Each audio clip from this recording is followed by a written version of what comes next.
welcome to the Self-Made Book Channel and podcast. I'm Bianca. I'm Byron. Today, we are talking about something we saw on a show. What's the show called? Selling Sunset. Have you guys seen it?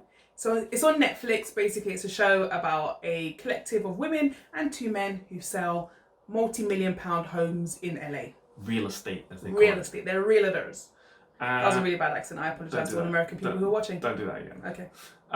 And explain what happened in the film in the show. So basically, in the show, the lady is the realtor, and she is getting, 80 to 100 to 200,000 pound commissions on these properties she's selling. So she's making good money. Her boyfriend is a baker, it would appear from what they said, and he basically isn't earning like she's earning. So she pays for the wedding. She's buying their house. He proposed. He proposed. Sorry. And well, we don't know. Is he paying for the wedding? She made it. So okay. Yeah. I mean, I don't want to spoil the show for you. Watch it anyway. But the point is, he proposes with was it a cubic zirconia or was it just a small diamond? I think it was like I don't think it was a real diamond. It was a fake diamond. There's a new version of these new diamonds. It wasn't a real diamond. Yeah, I think anyway. He proposed. Let's assume it was either a fake diamond or a small diamond. No, it wasn't a diamond. Anyway, yeah. The other women in the office were like, "How dare he?" Actually, they were like, "How do you feel about him not proposing?" That's why I think it wasn't a real diamond. It was like, "How do you feel about him proposing to you with not a real diamond?" And they were kind of like asking that question. Yeah. And some of them kind of were like, "He's not serious. It's not serious. If he loved you, he would have bought you a real diamond. If my man bought me anything other than a real big diamond, then it's going to be trouble." And then someone were like, "Oh, that's, they were kind of chill." So the question is this. First of all, this is for the ladies. If your man proposed to you with anything other than a diamond, is there going to be a problem? And then if he proposed to you with a small diamond, is there going to be a problem? Now, that first question is irrespective of income. And then the same question again, if he was rich or poor. So does it depend on your income and how much money you have? I think there's a standard multiple, isn't there, that they say. Yeah. But they've conditioned your brain to. They've conditioned people to think. Even the diamond thing is conditioning, isn't it? Because apparently it was a marketing exercise to make people feel like diamonds were a girl's best friend, and you had to propose with a diamond. It was like De Beers' big ad campaign that made people even think diamonds were associated with love and with engagement. They've done extremely well because it's still the case. But I don't know if your question is fair. So you're saying if the person's rich and they propose without a diamond, with a small diamond, yeah, is that I'm saying if your partner's really wealthy and he presents to you a very small diamond, how would you feel about that? I think if your partner's wealthy and they present a small diamond, I think that. Or is it just got to be something that both sides like? I think so. I think. So the question is to you. Let's ask you then, right? So I think in a situation, if I came up with some tiny little rock, what would have happened? I would have still said yes because I love you, and that is why I was marrying you, not for the diamond. However, the diamond did help. Help what? Your decision? No, it just helped. It just helped. It helped what? Explain yourself. Life. Explain yourself. It helped what? It helped. You know what the problem is, right? The diamond is the problem with the diamond is not the person necessarily; it's the external. So I remember after getting engaged, people were like, "Oh, let me see the ring." Let me see the ring is like girl code for. Let me see if it's any good. Let me see the size. Yeah. I remember one person saying to me once. A lot of people are like, "Wow, it's amazing." Whatever. I remember one person, "Oh, it looked bigger in the picture." Oh. This. I was like, did it? Really? Really? Okay. Where's your man though? Anyway, so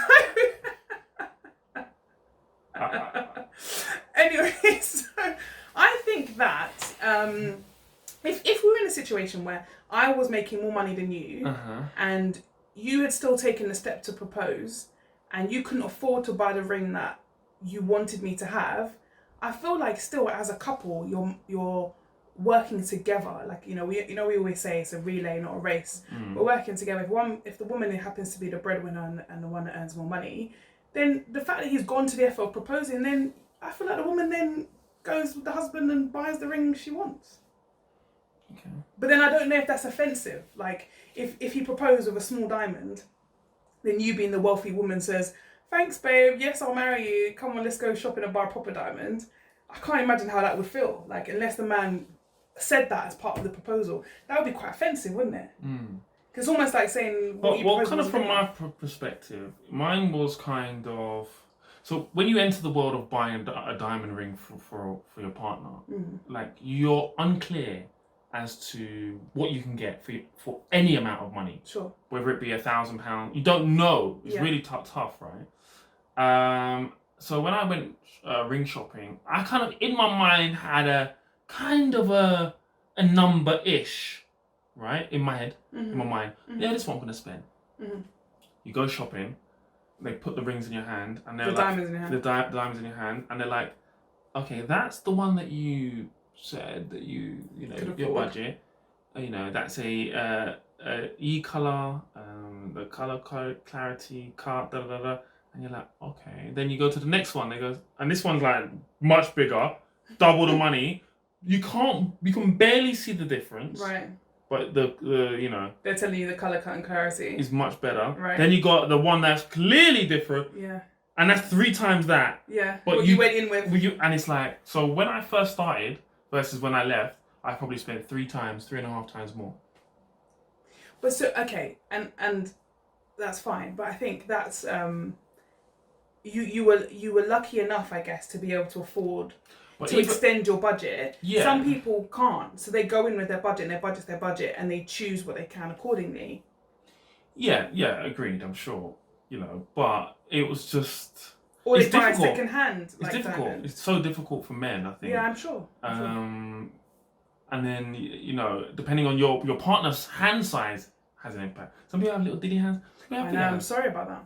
I really am. And you don't have diddy hands. So yeah. So I had to take that into consideration. I'm like, is this ring gonna look like a Liberty on her hand? Yeah. So I'm like, it's true. If I had small hands, this ring would look even massive. Just massive. So this is so difficult for guys, I think. But you know what I think is out of order? But also, people will look. Yeah. People will be like, oh, let me see your ring. And guys, we want to be proud as well. And then the woman doesn't want to be like. I think there is a subconscious. Of course there is. You want to be proud of your ring, of course. Yeah. But then if you like the ring, irrespective of its size, because if it got you what you could afford. But that's the thing, isn't it? Because some people will be happy with that. Be like, okay, well, that's what he got. That's what he can afford, and just happy to be getting married. And some people wouldn't. Then on the flip side, I have some friends. Yeah. Who I'm like, you know, we're gonna be talking about various things about, you know, proposing to their partners, and then I know they can afford it, and they're like, nah, I'm not spending that on a ring. Because it's outrageous. It's outrageous. Yeah. But it is a lifelong. The ring is a lifelong piece. It's a commitment. It's an investment, isn't it? Well, unless you. I mean, so is your body, and so many other things. People don't invest in themselves. Oh, I know, but I'm saying, like, as a man, obviously you're proposing. That's your asset. You're proposing to be with this person forever. So she becomes your asset, yeah. No, it's not, because it's not become your asset. The proposal is, I'm proposing to be with you forever. Yes. It's probably one of the biggest. Are you alright? Sorry. It's really one of the biggest investments you make. So what I find interesting sometimes, if you see a man with like a really expensive watch, and he's got a couple of them, but he didn't buy his wife, the person he proposed to spend the rest of their life with, didn't buy a proper diamond. That doesn't. Yeah. When you're going to wear multiple watches in your lifetime, she's going to wear that one ring forever. Mm-hmm. Yes, some people upgrade, and that's the other thing, I guess. Imagine you can change it. You could change it. Yeah, if at a time you didn't, that's what you had at the time.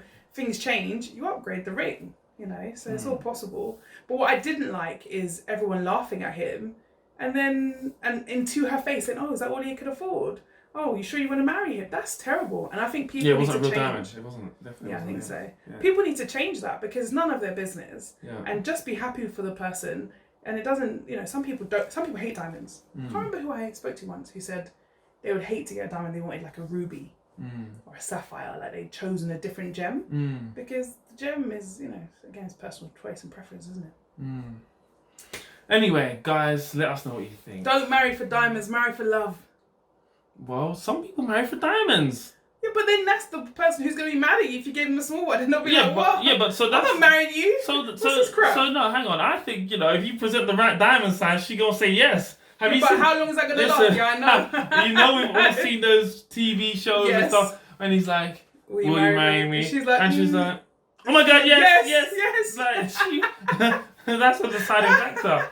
So, yeah, but that is not necessarily going to mean you get longevity in that relationship. Listen, she happy for now. Yeah, so give her that. Because in that Selling Sunset thing, the other woman has a massive diamond. Their wedding is going to be outrageous. But is that enough? The one that says that she buys stuff on his credit card when he's sleeping, and then deletes the notification. I mean, come on. She goes, "It's not theft, it's love." She said some people call it fraud. She calls it love. That's it. Come on. See, that stuff makes that. I don't like that. I don't like stuff like that.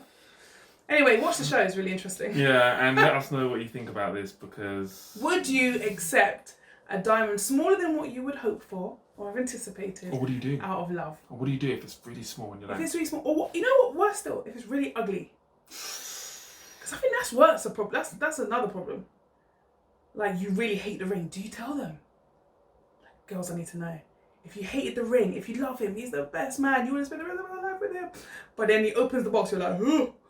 Like, it's not the shape you wanted. It's got funny things happening. It's got colours and stuff. Do you say, or do you just accept it? Because I don't know if you have. Is there a return policy on rings?